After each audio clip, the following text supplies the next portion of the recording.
Hi, so for my practice, I'm just going to be going over the isomers because we didn't go over this in Orgo 1 because my teacher didn't like it, so I'm going over it now. So this is really fun. I don't like chirality, but we're going to go over it. So chirality, right? Chirality is the idea of something is chiral. And a molecule that is chiral is a molecule that has a carbon atom with 4 different attachments. So I'll actually simplify this. We have this, this, and this. It has 4 different attachments. What does this mean in this case? This means there's no possible way that this guy could have symmetry, because no matter which way I split it, there's always going to be a different molecule. There's no way I could fold it over on the other half and say, okay, I have symmetry. You just don't. So that's what chirality is. Something that's achiral has symmetry, and it'll have so some of the same attachments. So that's how you'll base that, right? And so then we're going to take this chirality concept and we're going to apply it to isomers. And so for isomers, you have constitutional and stereoisomers. Fun stuff, right? For constitutional isomers, it's the same atoms, but it's a different structure and placement. So what do I mean by this, right? I mean that if I have these 2 molecules right here, right? You have a 3 carbon, so you have a propyl group. You have a propyl group. And then you have an OH attached to the second carbon. You have another propyl group with an OH attached to the first carbon, right? Because OH has priority.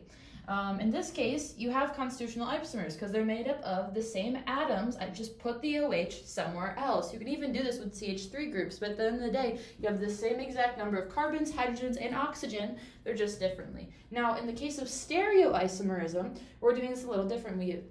We have the same atoms, but different spatial arrangement. Now, you might be like, oh gosh, this sounds annoying. Well, it is. So you have enantiomers, mesocompounds, and diastereomers. And so let's just take a look at each one.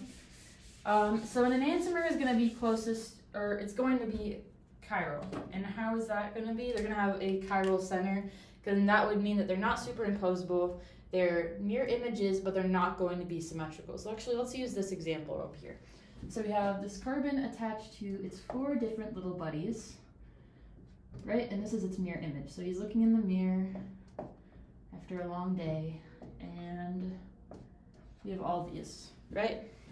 Now, let's just say I took this square, and instead of being in the plane, now it's coming out at me.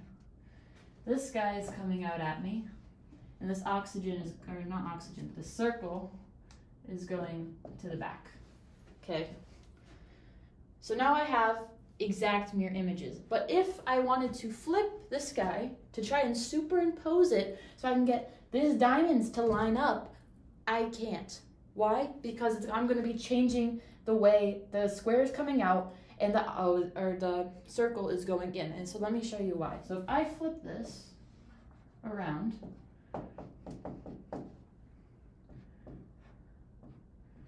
you'll have this guy going out. Well, actually, we're flipping it, right? So the diamond's now going to be on this side. But the problem is, this is going to be, if I flip it, this is going to be going in, square, and this is going to be going out. Yep. And so what's wrong with this? I could put them on top of each other, but this square and this square are going to be going like this to each other. One's going to be coming this way, the other one's going to be going this way. They're going in 2 opposite directions. Same for the circle. So you're kind of in this bad situation where it's like, okay, well, they're mirror images, but they're not superimposable, and they have no line of symmetry. And what do we call this? An enantiomer. So these 2 molecules are enantiomers of each other. And so that's how you'd classify him. And so now let's look at a diastereomer.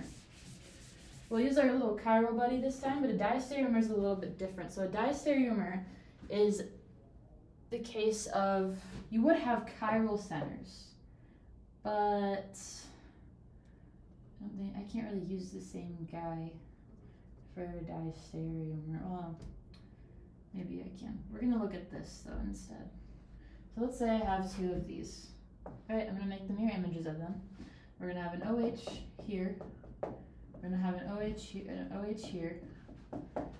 going to have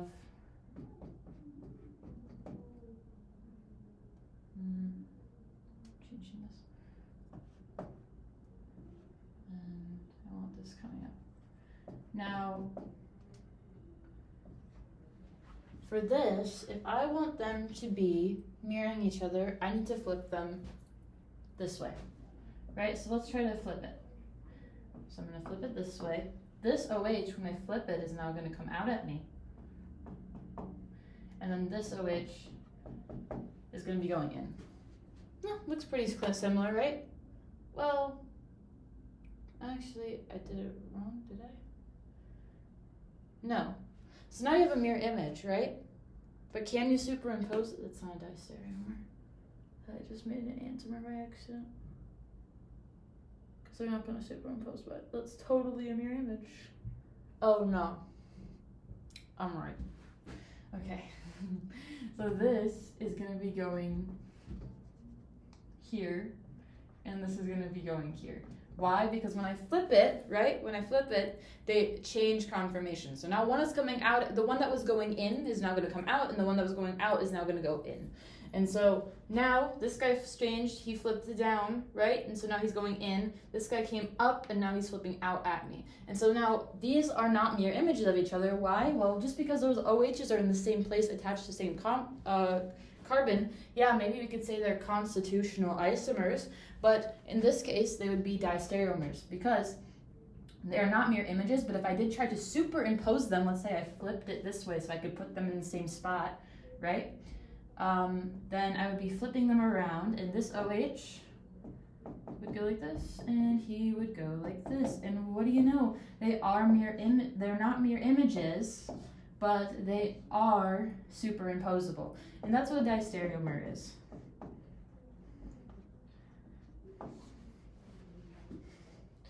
Okay, and so then you have a mesocompound. And mesocompounds are kind of my favorite because they make sense to me. Because no matter what way you put it, you kind of, so let's just say you have these two guys. Let's just make it easy. One OH here, OH here,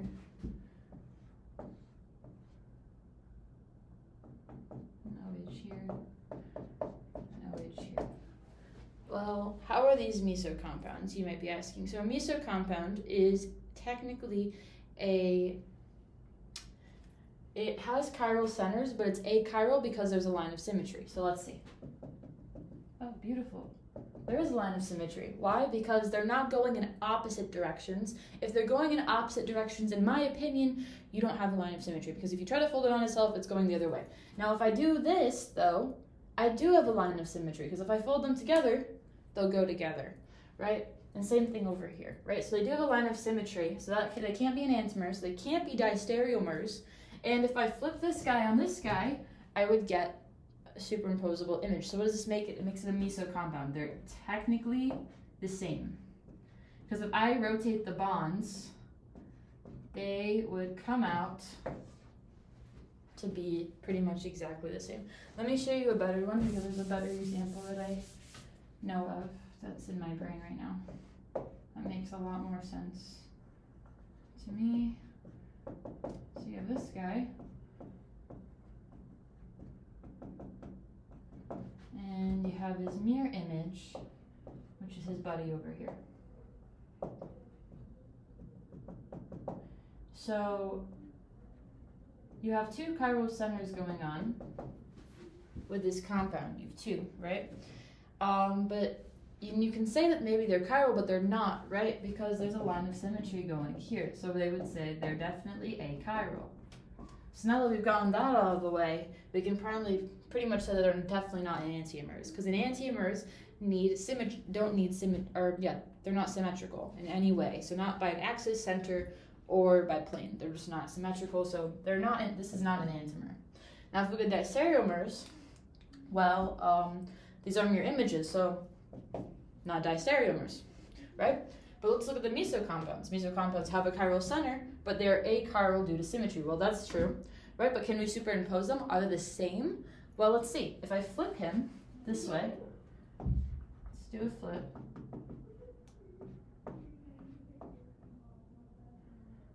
you end up with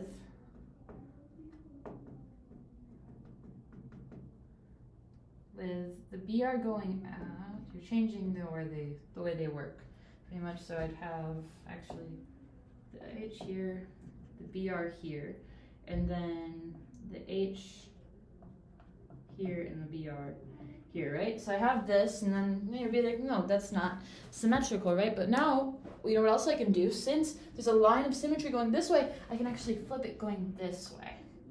So I can flip it like this, right? And if I flip it like that, I then get to change how they're going in and out because they are symmetrical, and that's why it's super important to note that they are symmetrical. H2 BR. And yeah, that would make them pretty much the same molecule. They're equal to each other. But that's how chirality works, and that's the fun bit about chirality. Hooray! It's confusing. Diastereomers and stereoisomers aren't my favorite, so